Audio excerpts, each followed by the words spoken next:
Good morning. This is the Great Basin Fire Potential Briefing for Monday, October 7th. Looking at yesterday's satellite imagery, we saw lots of good burning conditions across good portions of northern areas here across the Idaho Mountains, western Wyoming, and also yellow campfire off of the Wasatch Uintas and some clouds that were further south. We still have those clouds today, some convective buildups. We'll see if they fully develop. We could see an isolated shower, otherwise clear skies, but lots of smoke up north. Now, our impacts, we could see again some spotty showers, maybe a stroke of lightning, maybe not. The daylight is getting very limited today and tomorrow, but there will be somewhat higher humidity across central and southern areas. But we are concerned about the winds picking up in the Idaho Mountains again Tuesday and getting a little stronger up there Wednesday, also spreading further south into parts of Nevada.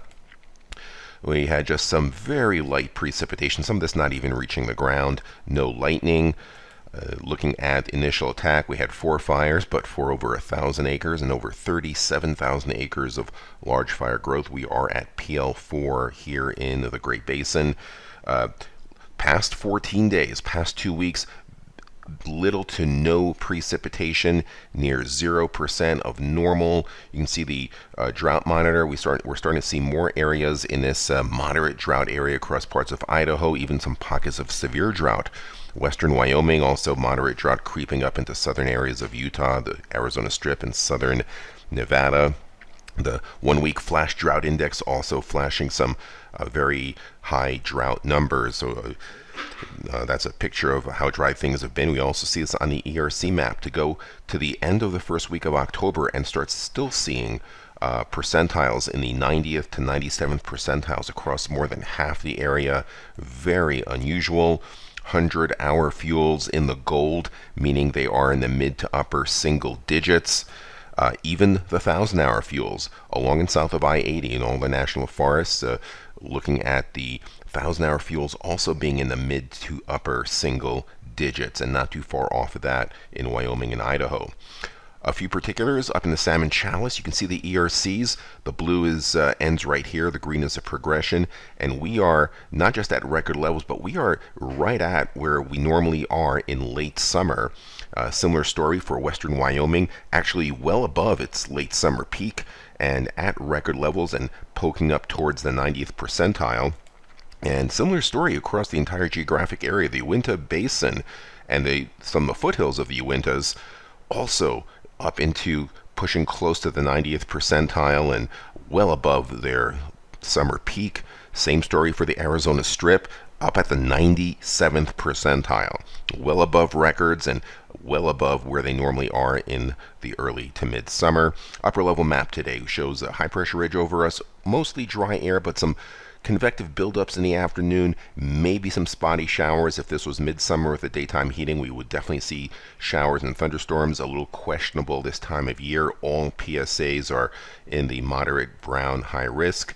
We don't have much significant winds, but we have the low humidity ranging from the upper single digits in the southern areas, low teens, central areas, upper teens to near 20% up north. So basically dry all areas.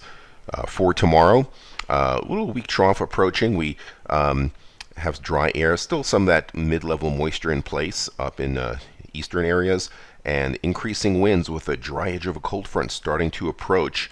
So we will see some of those winds up here in the central Idaho Mountains, somewhere between 20 and 30 miles per hour, but it'll come with humidities in the upper teens to low 20% range, drier further south.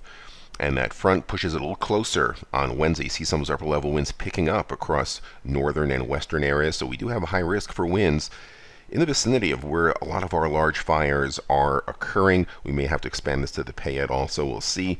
Currently, right now, this is what it looks like.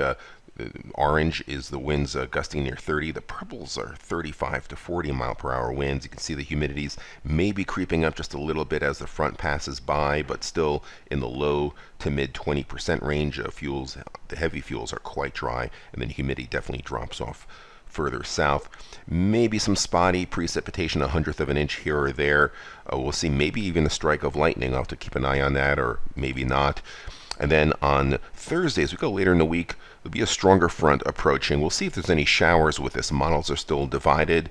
But on Friday, this other low approaches. We'll see upper level winds start increasing across northern areas up in the Idaho mountains. And we could see those winds strengthen off the Sierra on Saturday along with this trough. There may be some increasing moisture, maybe some increasing humidity.